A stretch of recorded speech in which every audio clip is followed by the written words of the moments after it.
So, Will, tell me about Facebook's announcement today. So it's exciting. We're recognizing how vital voting is to our republic. It's the most important thing that people can do. Mark announced this morning that we're going to try to register 4 million people to vote for the upcoming election, and part of that is going to be providing an information hub, similar to what we did with COVID, where people can go and get authoritative information on how to register, what the early voting rules are in their particular jurisdiction, and where to vote. This would be a doubling of our efforts from 2016. Obviously, voter registration is always something that the company felt was important and that we should do. And I think we recognize now, with COVID and with all of the different obstacles that are presenting themselves, it's probably something that we should focus a little bit more on. There's a second part of that announcement that deals with allowing people to turn off political ads if they don't want to see them anymore. If they're not eligible to vote, if they've made up their mind, there will be a tool where they can go and say, I don't want to see any more political ads. This isn't really unique to our product. For a long time, people have been able to do that with other ads. So, as you know, if you're on Facebook and any ad you see, you can go on the preference tool and say, I don't want to see this ad anymore. I don't want to see ads from this advertiser anymore, or even go a little bit further and say, I don't want to see ads in this category anymore. So we're kind of taking that and we're applying it to the political ads. Now, why is it important now that Facebook took this action now? In other words, why wasn't it done, let's say, after the 2016 election or the 2018 midterms? Why now?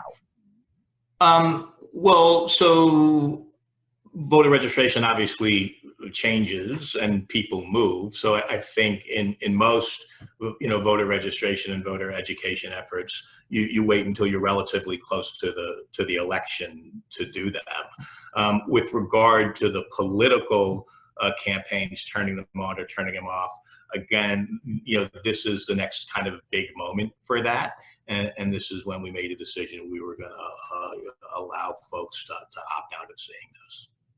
Now, for hiding political ads, does this not only include, let's say, a political campaign, but let's say a super PAC or a PAC? Does it include turning those off as well? Yes.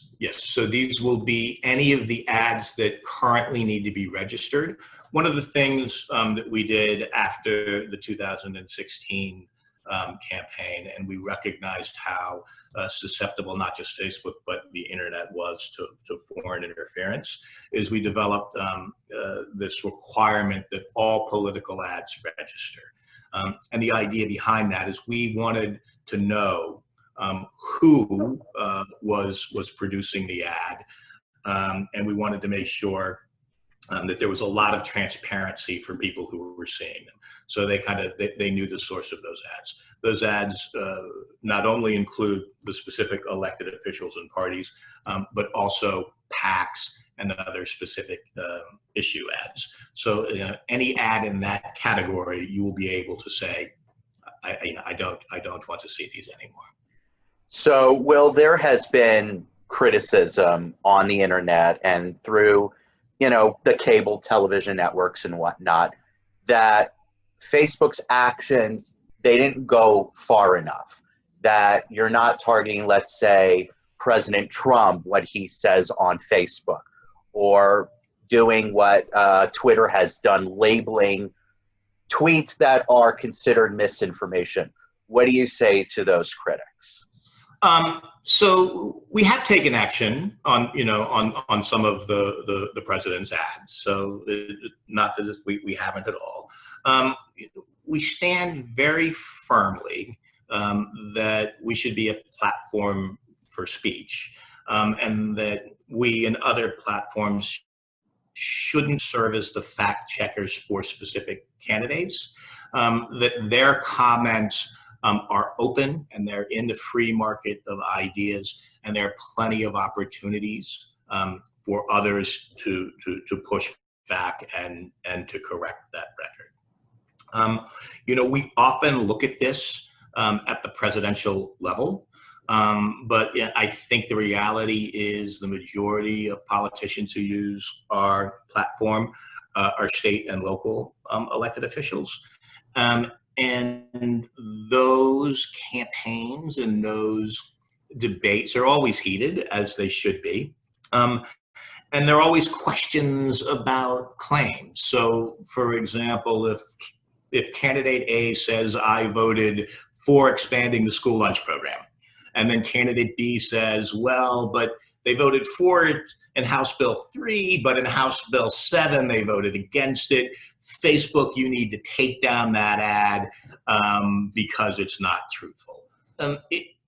It doesn't seem right or reasonable for us to be in the position every time that happens to say, what was their intent? Did they vote for expanding school lunches, or did they vote against expanding school lunches? So if you look at kind of all the people who use the service, and again, the idea of us being the ones who say, yes, this politician can say that, but the other politician, can't say the other. It's not a place where we're comfortable being, and it's not a place where we think platforms should be. So where is the line drawn then if a politician says something or shows an image like a GIF that is incendiary? It's kind of like with COVID-19, if there's a bunch of misinformation floating around like about ibuprofen and COVID-19, where does Facebook, knowing that it wants to be a neutral arbiter of speech, where does it draw that line when things get too heated? Yeah, super question. And, obviously there aren't remarkably easy answers, or else everyone, would have answered them. Where we draw the line is in two places.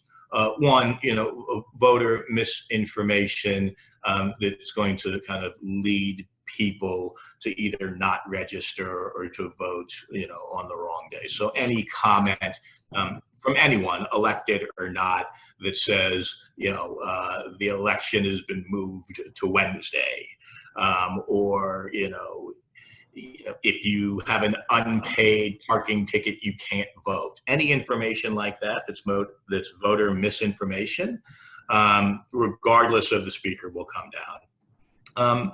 And incitements for real world harm. So, calling out to harm others would come down. And we have taken down, political speech that did that. Political speech from political candidates. So I guess my question is, would Facebook, and maybe this would be a question for Mark Zuckerberg or Sheryl Sandberg, but maybe you could answer that too. Could there be a point in time where Facebook, for certain high-profile individuals, whether it's the president or another candidate, whatever, where they will label, a Facebook, where they will label a post, if you use like AI, or if you use like AI, label a post as misinformation? Would Facebook use AI to perhaps label posts as misinformation, so that way people don't think that it's untrue? You know what I'm saying? Yeah. No. So again, these are hard questions, and we're continuing to look at them. So what we would do in the future, I can't answer directly. Right now, our position, I think, in this case is much stronger than Twitter. If content is misinformation about an election that's going to cause someone kind of not to register or not to vote, we take it down. Like we don't feel that like labeling that misinformation is going to be useful. We think it just does not belong on the network. And again, that would be anyone. And it's the same with incitement to real world harm and to violence. Like, we don't think that that has a place on Facebook, so we're going to take it down. So I think that's where our distinction lies with Twitter, and where I think our policies are stronger.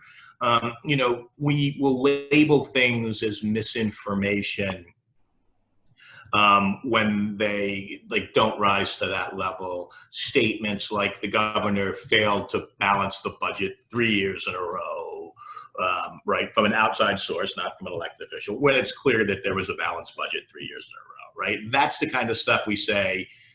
We're not going to stop people from saying it, but again, and this isn't us labeling it. This is one of our hundreds of third-party fact checkers doing it. So it's not a Facebook person. It's an independent source. And when they say, look, that's just not accurate, then we'll label that misinformation. But when it comes to really serious things like voter misinformation and like calls for harm, we don't think that a label on it goes far enough. We think that information should come down. So, Will, what else can you tell me that I have not asked you about? It could be about, exactly, it could be about what we just had this conversation about, what I just asked you about, or it could be about the voter initiative, just anything. What else can you tell me that I have not asked you today? Well, I would reiterate, if after 2016, we recognized that Facebook and other platforms could be used for misinformation. And we have gone to great lengths to ensure that that doesn't happen again, to the point of taking down something like 6.5 billion fake accounts, identifying them and taking them down. Again, making sure that information is quickly being fact checked by third parties, and working not only with federal, but with state and local officials to communicate, to make sure that we're briefing them when we see these foreign and domestic actors behaving in this way, and that they have a direct channel to us and to our team if they think that they see something on Facebook that is concerning.